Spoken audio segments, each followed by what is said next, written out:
नमस्कार, मैं Jitendra Gupta star city news की तरफ से। मैं आज इस वक्त मौजूद हूँ दिल्ली कैंट विधानसभा के वार्ड नंबर 8 में। हमारे बीच निगम पार्षदा प्रियंका चौधरी भाजपा से, हम इससे सीधी बात करेंगे। मैम, आपका स्वागत है स्टार सिटी न्यूज़ में। मेरा आपसे पहला सवाल है कि आपको जैसे 5 साल आप यहाँ से बीत चुके हैं, काउंसलर बने हुए हैं, क्या कार्य हुए अपने क्षेत्र को लेकर? मैंने बहुत कार्य कराए हैं। जैसे कि मेरी ऑलमोस्ट सारी बिल्डिंग्स खड़ी हो चुकी हैं। अगर आप देखना चाहेंगे या विज़िट करना चाहें, मैं तो चाहूँगी कि वीडियो बनाएं और लोगों के सामने आए कि मैंने कितना काम किया है 5 सालों में। 5 सालों में सबसे पहले हमने किर्बी प्लेस, जो झुग्गी क्लस्टर एरिया आता है, वहाँ पर 30-35 साल का कूड़ा पड़ा हुआ था। तो मैंने कैंट बोर्ड से फर्स्ट मीटिंग में 5.25 लाख रुपए सेंक्शन करा के और कई हज़ार टन वहाँ से कूड़ा उठवाया। और रोज़ वहाँ पे झाड़ू लगती है, सफाई होती है, डस्टबिन रखे गए, प्लांटेशन हुई। तो वो वहाँ पे वो काम हुआ। प्लस वहाँ पे जाने के लिए अगर आप कभी किर्बी प्लेस साइड गए हैं तो जो CSD कैंटीन है वहाँ पर वो सब टूटा फूटा हुआ था, मतलब कि इतना नीज तक, घुटनों तक कीचड़ हो जाता था। तो करीब 1 करोड़ रुपया अप्रूव करा के वहाँ पे सड़क बनाई। उसके बाद हमारे यहाँ पर कृपा स्कूल है, जो स्पेशल स्कूल है बच्चों का, उसको पूरा का पूरा एक न्यू ब्लॉक बनवाया। एक ख़राब जगह पड़ी हुई थी कैंट बोर्ड की, वहाँ पे लोग नशे कर रहे होते थे, तो उसको हमने स्कूल के अंदर लेकर और बच्चों के लिए बहुत खूबसूरत पार्क बनवाया। वहाँ पे टीचर्स रिक्रूट कराए। वो बिल्डिंग पूरी तैयार है और कृपा स्कूल आज आपके दिल्ली में बेस्ट 10 स्कूल्स में एक आता है, जो स्पेशल बच्चों का स्कूल है। दूसरा उसके सामने ही एक स्कूल है, सिल्वर ओक स्कूल। मेरे आने से पहले वो स्कूल 5th क्लास तक का था, 8th तक का था, और जिसको हमने 10th तक का कराया। 2 फ्लोर्स भी बनवाए हैं और अभी जो समय बचा है कोशिश है उसे 12th तक का भी कराने की। वो पूरा प्रोसेस चल रहा है। दूसरा वहीं पर साथ में एक और स्कूल है, सरदार वल्लभ भाई पटेल स्कूल है, जो 12th तक का स्कूल है। क्योंकि निःशुल्क पढ़ाई है यहाँ पर, जितने भी हमारे किर्बी प्लेस के या जो पॉवर्टी लाइन से बिलो हैं उन लोगों को फ्री एजुकेशन मिलती है। उसकी बिल्डिंग बहुत ही अच्छी और बहुत अच्छी फैसिलिटीज़ दिल्ली कैंट बोर्ड से दी जा रही है। तो वहाँ पे काफ़ी बच्चे हो गए थे, तो ये देखते हुए हमने एक न्यू ब्लॉक कंस्ट्रक्ट कराया है और पुराने ब्लॉक से उसको ब्रिज के थ्रू कनेक्ट करवाया। उसमें हमने लिफ्ट लगवाई है। फर्स्ट कंसेप्ट आया कि स्कूल के अंदर भी हमने लिफ्ट दी हुई है। उसके अलावा अशोका बारात घर है, जो बहुत ही पुराने तरीके से कम्युनिटी हॉल टाइप में बना हुआ था। उसको मैंने पूरा सेंट्रलाइज्ड AC करके उसका पूरा रिस्ट्रक्चरिंग कराया है। एक अलंकार बारात घर है, वो बिल्कुल ही दयनीय कंडीशन, जर्जर हालत में था, जिसको हमने पूरा तुड़वा कर और पूरा नए तरीके से बनवा दिया। बिल्डिंग उसकी तैयार है। ये अब हमारी बोर्ड मीटिंग होने में है, तो सेंट्रलाइज्ड AC का जो प्रपोज़ल है मेरा, वो अप्रूव हो चुका है। तो वो काम शुरू करना है, बोर्ड की मीटिंग में एस्टिमेट्स पास हो जाएं। उसके अलावा कैंट बोर्ड हॉस्पिटल है, वहाँ पे एक खुली जगह पड़ी हुई थी बहुत ही ख़राब, तो उसको हमने पूरा सेंट्रलाइज्ड हॉल बनाकर और वहाँ पे OPD के लिए लोगों के लिए इंतज़ाम कराया है। काफ़ी हॉस्पिटल के अंदर फिज़ियोथेरेपी सेंटर्स अच्छी तरीके से बनवाए हैं। कुछ होम्योपैथी है, कुछ इस तरह से हमने लैब्स बेटर बनवाए हैं, मतलब उसको बेटर मॉडिफिकेशन और बेटर मॉडर्न कंडीशन में अपडेट करवाया है। कुछ हमारा पार्क्स थे काबुल लाइन के अंदर, हमने कन्वर्ट कराया। वहाँ पे कूड़ा पड़ा रहता था और एक काबुल लाइन में बड़ा पार्क बनवाया, वो जंगल था, तो उनको हमने पब्लिक के लिए बहुत ही खूबसूरत पार्क बनवा के दिए हैं। तो स्वच्छ भारत, स्वस्थ भारत के अंडर ये हमने काम करवाए हैं। एक टिग्रिस रोड है सदर बाज़ार में, जहाँ ओपन में कूड़ा पड़ा होता था, तो वो दिल्ली का पहला पायलट प्रोजेक्ट मेरे वार्ड में ही हमने शुरू किया है। आज वहाँ पे कूड़ा सेग्रीगेट होता है, सूखा गीला कूड़ा। उसके अलावा जो प्लास्टिक बॉटल्स होती हैं वो कंप्रेस होके वहाँ से हटती हैं, तो किसी भी तरह की वहाँ गंदगी नहीं है, पूरा क्लोज में है।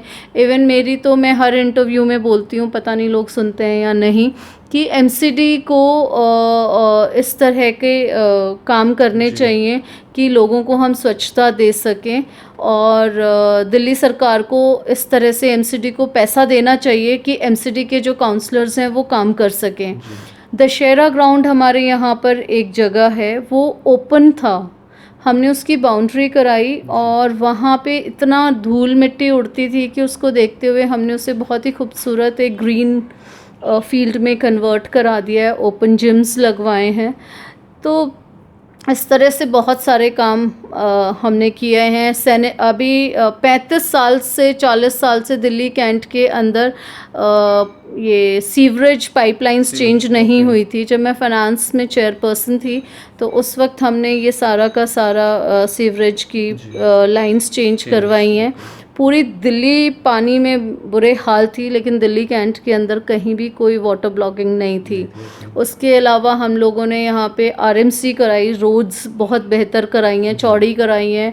आप देखेंगे सदर बाज़ार का जो मेरे वाला वार्ड नंबर 8 का एरिया है, उसको हमने पार्किंग जोन डेवलप करवाया है और अभी वहाँ पे लाइट्स लगने का काम भी शुरू है, डेकोरेटिव लाइट्स भी लगी हैं।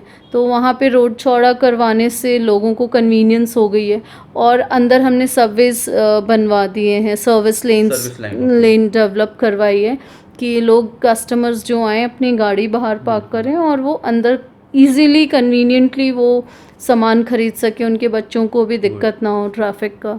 तो इस तरह के हमने काफ़ी काम डेवलप कराए हैं। तो प्रियंका जी, जैसे कि अब जैसे चुनाव आने वाले हैं 2021 में, फरवरी या मार्च में, तो इस बार क्या आपका संघर्ष कैसा रहेगा?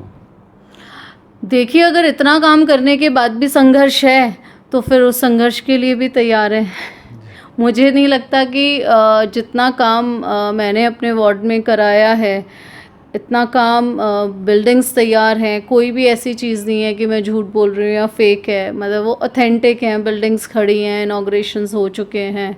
सिर्फ एक अलंकार कम्युनिटी हॉल है जिसकी इनाग्रेशन पेंडिंग है, वो भी इसलिए कि मैं चाह रही हूँ कि उसमें सेंट्रलाइज्ड एसी भी लग जाए, उसके बाद उसकी इनाग्रेशन हो, तो नवंबर या दिसंबर में उसकी इनाग्रेशन हो जाएगी। मैम, इस समय तो आम आदमी पार्टी में कहीं ना कहीं एक्टिव है, कहीं ना कहीं उन्होंने अपनी मुहिम छेड़ रखी है डेंगू को लेके, या अवेयरनेस अभी कर रही है। देखिए, तो कितना आपको लगता है कि कितना उनसे कंपटीशन या संघर्ष रह सकता है? देखिए, आम आदमी से दिल्ली के अंदर कंपटीशन तो है ही है, इसको डिनाई तो कर ही नहीं सकते क्योंकि वो दूसरी तीसरी बार दिल्ली में आए हैं।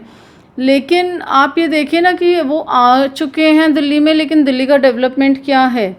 इतनी ज़्यादा कंट्रोवर्सीज़ हैं कि भारतीय जनता पार्टी के जो हमारे काउंसलर्स हैं एमसीडी के, उनको अरविंद केजरीवाल जी फंड ही नहीं देते हैं, जबकि आप देखेंगे कि वो फ़ंड लेकर उस फ़ंड को एडवर्टाइजमेंट में तो खर्च कर रहे हैं, लेकिन दिल्ली की जनता के लिए कुछ भी नहीं कर रहे। जगह जगह एमसीडी के एरियाज़ में जाओ, कूड़ा पड़ा हुआ है, गंदगी पड़ी हुई है।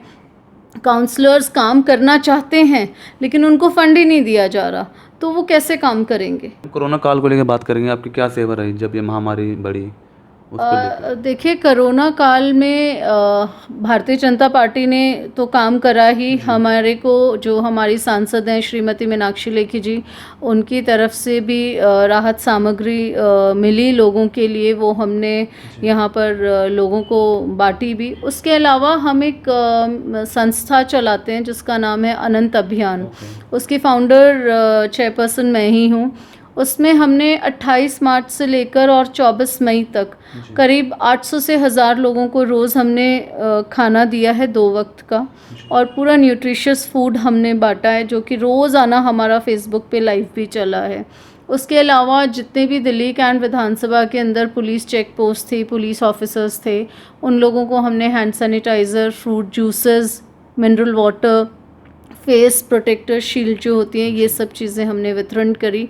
महिलाओं को सैनिटरी नैपकिन्स, कुछ बच्चों को कपड़े भी और सैनिटाइज़र्स, ये सब हमने सैनिटरी नैपकिन्स भी प्रोवाइड कराए। अच्छा, क्षेत्र को लेकर मैं बात करूँगा, यहाँ के दिल्ली कैंट के जो विधायक हैं वीरेंद्र सिंह कादियान, जो उनको भी 1.25 साल हो गए हैं, कैसा रोल है उनको क्षेत्र के विकास को लेके? देखिए, अभी जब वो विधायक बने उसके बाद मार्च में कोरोना शुरू हो गया, तो कोरोना के बीच में तो आम आदमी ने जो सरकारी जगहों पे खाना बांटा या जो भी किया वो ही है, बाकी उसके अलावा तो कोई एज सच एक्टिविटीज़ नज़र आई नहीं। उसके बाद वो खुद ही कोरोना से पीड़ित हो गए, तो अभी एज सच देखा जाए तो इतनी एक्टिविटी उनकी नज़र नहीं आई, तो अभी it's too early to comment anything about his performance. ये तो हमने कुछ राजनीति को लेकर हमने आपसे चर्चा की, और लास्ट में जब आप देख रहे हैं नवरात्रे आ रहे हैं, कुछ नवरात्र के उपलक्ष्य में आप कुछ जनता में संदेश? हमारे हिंदुस्तान के अंदर नवरात्रि जो हैं बहुत ही हर्षोल्लास से मनाया जाता है। लोग गरबा करते हैं, अपने घरों में माता रानी को बिठाते हैं और बहुत ही मान्यता है नवरात्रों की।